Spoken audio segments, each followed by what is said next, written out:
Klemen, povej, kaj počneš? Zdaj ravno kar centriram gumo. To izgleda kako? To izgleda tako, da računalnik zazna, kje mora biti utež, na katerem mestu. Takole prikaže točno, nabijemo na sredino na vrh.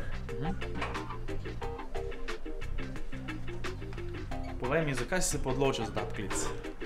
Za ta poklic sem se odločil zato, ker je tudi moj oče že avtomehanik po poklicu in me je že s tem navdušil v mladosti.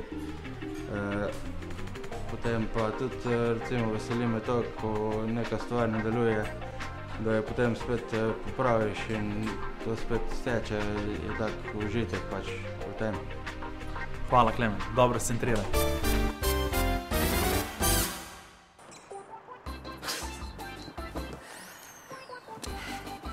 Ej, Bobek, a res vedno morava zaradi tebe zamujati?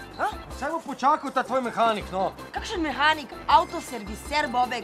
Naročena sva pri avtoserviserju. Ta avto je za nič, no, ta avto je za na odpad. Pa kako ti govoriš? Ta avto nam je dala teta Angelca, no. Lepo te prosim, veš, da morava biti točna, no. A mi ti lahko poveš, kakšna je razlika med mehanikom pa med avtoserviserjem, a kaj?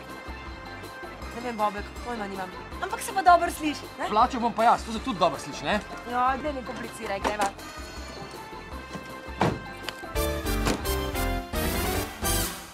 Kakšna je razlika med avtoserviserjem in avtomehanikom? Ja, razlika med prejšnjim avtomehanikom in zdajšnjim avtoserviserjem je razlika v tem, da ima zdajšnji avtoserviser veliko več opravka z tehniko, to se pravi z računalništvom in elektroniko. Prejšnji avtomehaniki so pa v glavnem delali mehanske stvari, pa reševali pač na analogen način okvare. Kje pa razlika med splošnimi servisi in pooblaščenimi servisi? Splošni serviserji imajo večinoma dostop samo do določene točke popravila, dočim pa uradni serviserji določene blagovne znamke imajo pa dostop do mnogo več podatkov in mnogo več stvari dobijo direktno iz tovarne. Kako da ste se izbrali ravno ta poklic? Ta poklic pri meni sega že v 4. razred osnovne šole, ker je v meni rasla želja po tem poklicu.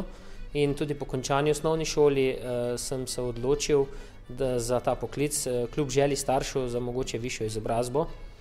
In sem to izobrazbo tudi z odliko končal. Kam ste pa hodili v šolo? V šolo sem hodil, takrat je bila srednja šola Borisa Kidriča Celje. In sem tam potem tudi končal 3-letno šolo za avtomehanika. In tudi po končani izobrazbi sem dobil takojšnjo zaposlitev. Konec oktobra 2011 je bilo na zavodu prijavljenih le 494 brezposelnih avtoserviserjev. Medtem ko je bilo v obdobju od januarja do oktobra istega leta objavljenih kar 1091 prostih delovnih mest za ta poklic. Če radi pokukate pod pokrov motorja in vam reševanje avtomobilističnih težav pomeni izziv, je avtoserviser pravi poklic za vas.